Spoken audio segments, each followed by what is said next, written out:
কলকাতার ইসকনের রথযাত্রায় এবার জোড়া চমক থাকছে। এক তো সুখোই যুদ্ধ বিমানের যে চাকা, সেই চাকায় ভর করেই এবার ইসকনের রথ গড়াবে, আর সেই সঙ্গে লাইভ ট্র্যাকিং এর ব্যবস্থা এবার করা হচ্ছে।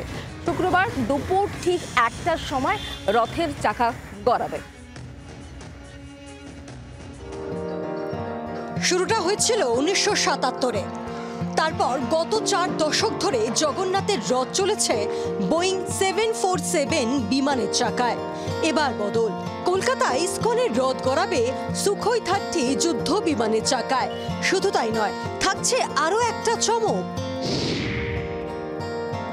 কলকাতা ইসকনের রথযাত্রা শুধুমাত্র সুখোইয়ের চাকা নয়, দিচ্ছে আরো একটা বড় চমক।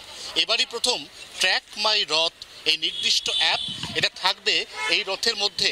রথ কখন কোথায় পৌঁছবে এবং কোন জায়গায় রথ কতক্ষণ থাকতে চলেছে তার পুঙ্খানুপুঙ্খ বিবরণ পাওয়া যাবে একবার স্ক্যান করে। 54তম রথযাত্রায় থাকবে মধ্যপ্রাচ্য সহ বিশ্বের বিভিন্ন যুদ্ধরত দেশে শান্তি ফিরে আসার বার্তা ও বিশেষ প্রার্থনা।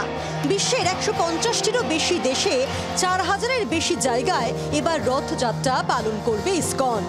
তাদের দাবি, উৎসবে বিশ্বজুড়ে সামিল হবেন 20 লক্ষ মানুষ।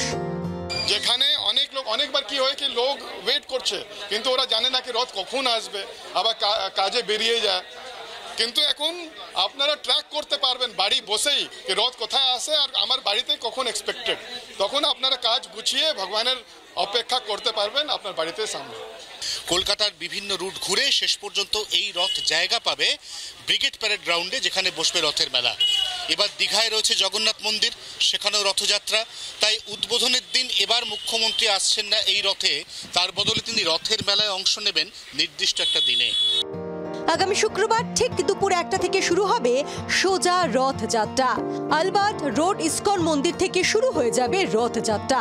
হাঙ্গারফোর্ট স্ট্রিট থেকে এজেসি বোস রোড হয়ে রথ পৌঁছবে শরৎ বোস রোড।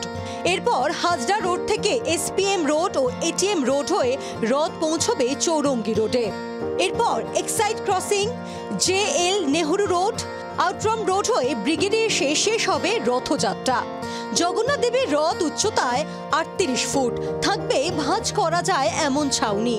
বলরাম জিউয়ের রথ উচ্চতায় 36 ফুট, থাকছে 4টি 6.5 ফুটের লোহার চাকা। 3টির মধ্যে সবচেয়ে ছোট সুভদ্রা দেবীর রথ। অয়ন ঘোষালের রিপোর্ট, জি 24 ঘন্টা। বাংলার আওয়াজ, বাঙালির আবেগ, জি 24 ঘন্টা।